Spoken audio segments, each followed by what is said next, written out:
Howdy folks, hope you're all having a good one, and welcome back to World of Warships with Rear Admiral Jingles, where today, Buddha 819 in the Tier 6 British destroyer HMS Icarus is having a bit of a nightmare. Now, this is not the worst possible matchmaking that you can have in a Tier 6 destroyer, but it is pretty nasty. First, the fun police are in play. Each team have a carrier, so unless he's really careful, he's going to get spotted from the air and hammered by the enemy carrier's teammates. Next, even though he is the only destroyer on his team, there's one Farragut on the enemy team, he is by far not the stealthiest unit in this battle because both teams also have two submarines. And finally, he is of course bottom tier, although it's not quite as bad as it could be because this is a tier 6 and tier 7 battle. It could have been far worse. He could have been in a tier 8 battle. There could be double carriers on the enemy team. And there are only 3 cruisers in play, and none of them have radar. So this could have been worse, but it is far from optimal for a destroyer player. Even the good news isn't that good. I mean, only 1 destroyer per team. That's normally great, because it means there's less chance that you're going to run into the enemy destroyer when you go for the caps. And with only 1 destroyer and 1 carrier, I mean, it's not great, but there's a decent chance that you're going to be able to grab one of those caps unmolested by either the carrier or the destroyer on the enemy team. But this isn't a domination battle. I mean, there are no cap circles. There's just his base and the enemy base. So, oh, great. And even then, there are 2 submarines on each team, and they're way stealthier than the destroyers. So even then, yeah. Like I said, this could have been a lot worse, but it is far from ideal. And then, of course, there's the ship that he's sailing, HMS Icarus. I mean, it's not a bad destroyer. I kind of like the Icarus. It's got powerful torpedoes, and it's reasonably fast without having access to an engine boost, but it's no speed demon. It's definitely going to get outgunned by the Farragut, however, who, as luck would have it, has popped up on this flank. The Farragut, of course, realising that he'd been outspotted, immediately popped his smokescreen, and hopefully he's still inside that smokescreen because Buddha is saturating it with his torpedoes. Remember, kids, I know I say this all the time, but it definitely bears repeating. Smokescreens are torpedo magnets. For those of you unfamiliar with British destroyers, there are a few peculiarities to this line. We just saw one of them, the ability to ripple fire or individually launch your torpedoes. Oh, he has been spotted, and yeah, there it is. You can outspot the Farragut, but you cannot outspot the submarines. Now that could have been disastrous, because the Farragut, safe inside his smokescreen, did of course take the opportunity to shoot at him as soon as the submarines spotted him, but submarines don't like being spotted. They're even more cowardly than aircraft carriers, so the submarine immediately dived. There's a depth charge strike going in there. Looks like it's fallen short though, but more importantly, the submarine is no longer spotting him, so the Farragut no longer has a visible Icarus to shoot at. And the enemy Fiji down there no longer has a visible Icarus to shoot at as well, which is really good news. But now for that submarine, and there he is. And it's more good news. The Icarus's short-range but very long-duration hydro has picked him up. But the submarine is at a sufficient depth that he cannot see Buddha in return. He just knows he's been spotted. This may seem kind of unfair, and I suppose realistically the submarine's hydrophones would detect the destroyer closing in on it, but it was a change that really needed to be made for all kinds of reasons. One, submarines were just finding it way too easy to shotgun destroyers who were closing in for depth charge attacks, and while the detected destroyer was closing in to conduct that depth charge attack, it was getting hammered mercilessly by these submarines' teammates. On the other hand, the submarine could have just gone to maximum depth and it would have been immune to detection by hydro. So I guess in a way it is kind of balanced, and the Farragut has just left his smokescreen. And he stayed in there until it was way too late, basically until the smoke started dissipating. And while the Farragut can relatively easily outgun an Icarus, although it will take a fair amount of damage in a straight up 1 versus 1, this is not a straight up 1 versus 1. And his guns weren't even pointing in Buddha's direction, and of course his smoke has expired, and Buddha's smoke, well, British destroyers don't get a long lasting smoke screen, but it has a very, very short cooldown and they get a lot of charges. So why is Buddha not staying inside his smoke with a Fiji right there? Well, the Fiji may have launched torpedoes. The Farragut didn't. The Farragut launched torpedoes ahead, so he was safe from Farragut torpedoes, but the Fiji's torpedoes are a different matter. Although his hydro is still running. And while it does only have a short range, I think it's something like 3 or 3.5 kilometres, if there were any torpedoes coming, it would have detected them by now. And of course the other reason he didn't want to hang around inside his smoke screen, well, there's one. The Fiji's hydro just popped, and two, you can see his smoke is already dissipating. This is Royal Navy destroyer smoke. Very short duration, but he gets a lot of charges, and it's on a very, very short cooldown. It's a kind of get out of jail free smoke, rather than an American smoke, which is sit in the smoke and just farm visible targets. American smoke used to be considered the best around, and for good reason, because it has a long generation time, so you can really spread a big ass smoke screen around and it just lasts forever. Unfortunately, as we all know, smoke screens are torpedo magnets, and with the exception of some of the premiums, American destroyers don't get hydro, so they would usually never see the torpedoes coming. Anyway, that's the first 2 kills under his belt. Not bad for a bottom tier destroyer and a carrier double submarine game. And he's taken very little damage. I think the Fiji managed to land a couple of shots, and that's basically it. The Colorado's peeking out from the other side of the island there, and he's just inside his surface detection range, so he's motoring away from that Colorado. Probably not too worried about the Colorado. More worried about the Fiji inside his own smoke screen on the other side of the island down there to the south. But he's now outside of detection range from the Colorado, and because the Fiji's smoking up, he's not doing any spotting of his own. And of course the Fiji had just fired at the Scharnhorst over there. So yeah, it's all good.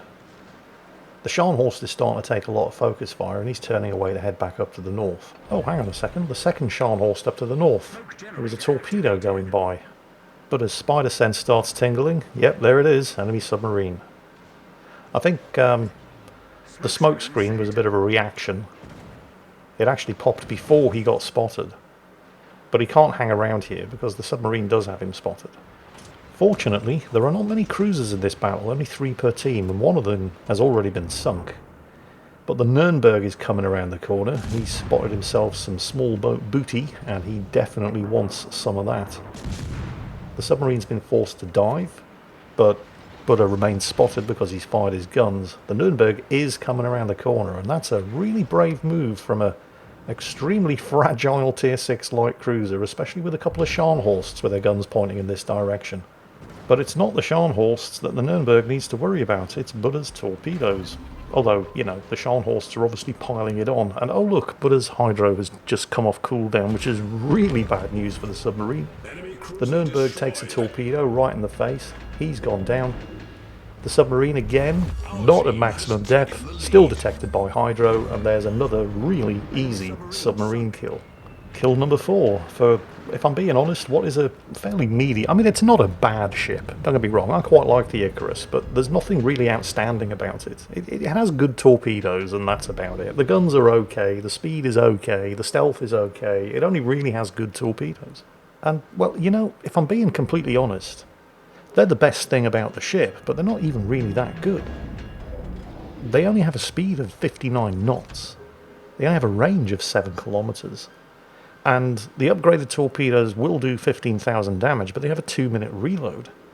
And the stealth of the ship is 6 kilometres, so while it's technically possible to stealth fire them, it's incredibly dangerous. You only have a 1 kilometre window of opportunity to get a successful stealth launch off. And that's not a lot.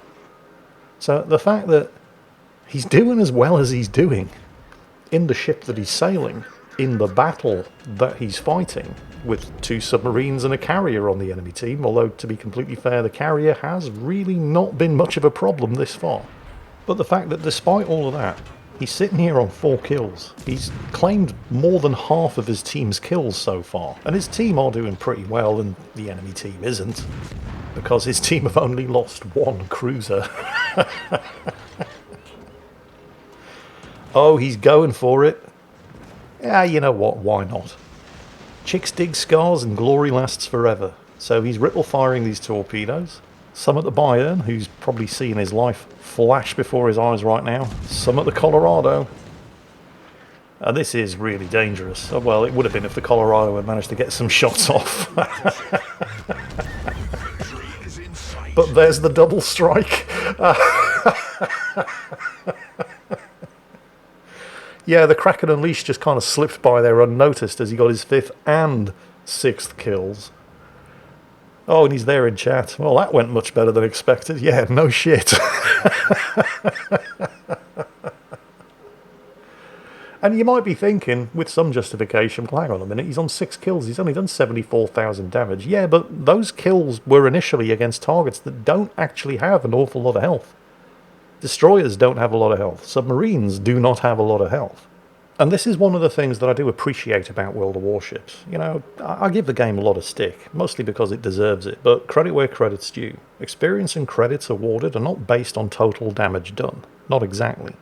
Your post-battle rewards are based on the percentage of damage that you've done to a target. So if you've done 100% of the damage done to a submarine that only has 11,500 health to begin with, that is worth way more experience and credits than if you'd done 11,500 damage to, for example, a battleship that had 60,000 health. So he hasn't been kill-stealing here. It's not his fault that when he killed that second submarine, which was his 4th kill, he only had 31,000 damage done. That's because he'd killed 2 submarines that between them only had 23,000 damage in the first place, as well as the damage that he stacked on the Farragut and the kill on the Nürnberg with the torpedo. It was the torpedo kills on the Bayern and the Colorado that basically more than doubled his damage in seconds. But as far as the post-game rewards are concerned, the 43,000 damage that he stacked on the Colorado and the Bayern will not actually be worth as much as the 31,000 damage that he did to the 2 submarines, the Farragut and the Nürnberg. That's one of the reasons why it is always worth shooting at destroyers, not just because of how dangerous they are and how, you know, if they're any good, you rarely see them for long, but damage done to destroyers is just worth more than damage done to anything else, because destroyers have so little health to begin with. 1,000 damage done to a target with 10,000 health is worth 10 times as much as 1,000 damage done to a target with 100,000 health.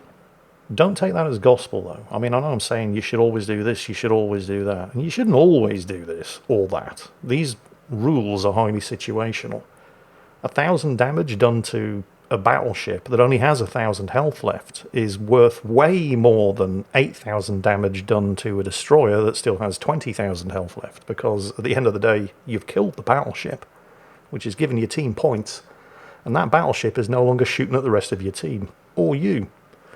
However, if you can do 100% of the damage to targets that don't have a huge amount of health, you end up looking at a post-battle result screen like this. 500,000 credits and 12,000 experience earned for the 6 kills with only 74,818 damage done. I guess if there is one rule that you can take away from this that is pretty much going to be true probably all of the time, is that it's not the amount of damage that you do, although it's nice for bragging rights, it's the quality of the damage that you do. 2,000 base experience, that's miles ahead of the next best person on his team. So that's Buddha819, or possibly, even likely, I've been mispronouncing his name the entire video and it's actually Buddha819, but I don't know. Either way, having an exceptional game in a match where, while it could have been worse, the matchmaker was being pretty unpleasant to him right from the start. So congratulations, and I hope you all enjoyed it, because that's it for today. And as always, take care, stay safe, and I'll catch you next time.